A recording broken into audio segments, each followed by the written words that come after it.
Sameer MD ಅವರು video ಮಾಡವ್ರೆ ಅಂತ ಎಷ್ಟೋ ನಮ್ಮ ಕರ್ನಾಟಕದ ಜನ ಎಲ್ಲ ಧರ್ಮಸ್ಥಳದಲ್ಲಿರೋದು ಜೈನ ಧರ್ಮದ ದೇವಸ್ಥಾನ ಅಂತ ಎಷ್ಟೋ ಜನ ಹೇಳ್ತಾ ಇದ್ದೀರಾ.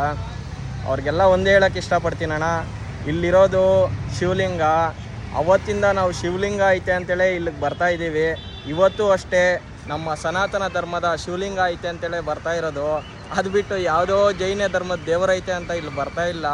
ಇದನ್ನು ಫಸ್ಟ್ ಆಫ್ ಆಲು ನಮ್ಮ ಕರ್ನಾಟಕದ ಜನತೆ ಎಲ್ಲರೂ ತಿಳ್ಕೊಬೇಕು. ನಮ್ಮ ಸನಾತನ ಧರ್ಮದ ಶಕ್ತಿ ಏನಂತ ಎಲ್ರಿಗೂ ಗೊತ್ತು. ಯಾವನೋ ಒಬ್ಬ ವಿಡಿಯೋ ಮಾಡೋನೆ ಅಂತೇಳ್ಬಿಟ್ಟು ತಲೆ ಕೆಡಿಸ್ಕೊಂಬಿಡ್ರಿ. ಇಲ್ಲಿರೋ ಶಿವಲಿಂಗ ನಮ್ಮ ಸನಾತನ ಧರ್ಮದ್ದು. ಜನ್ಯ ಅವರ ವಿಚಾರದಲ್ಲೂ ಅಷ್ಟೇ ಏನು ತಪ್ಪಾಗಿದೆ ಅದಕ್ಕೆಲ್ಲ ಧರ್ಮದ ಪ್ರಕಾರ ನ್ಯಾಯ ಏನಿದೆ ಅದನ್ನು ನಮ್ಮ ಮಂಜುನಾಥ ಸ್ವಾಮಿಯವರು ಕೊಟ್ಟೇ ಕೊಡ್ತಾರೆ. ಜನಕ್ಕೆ ಕಾಣೋ ರೀತಿಯಾಗಲಿ ಕಾಣ್ದಿರ ಇರೋ ರೀತಿಯಾಗಲಿ ನ್ಯಾಯ ಮಾಡೇ ಮಾಡ್ತಾರೆ ನಮ್ಮ ಮಂಜುನಾಥ ಸ್ವಾಮಿ. ನಮ್ಗೆ ನಂಬಿಕೆ ಇದೆ.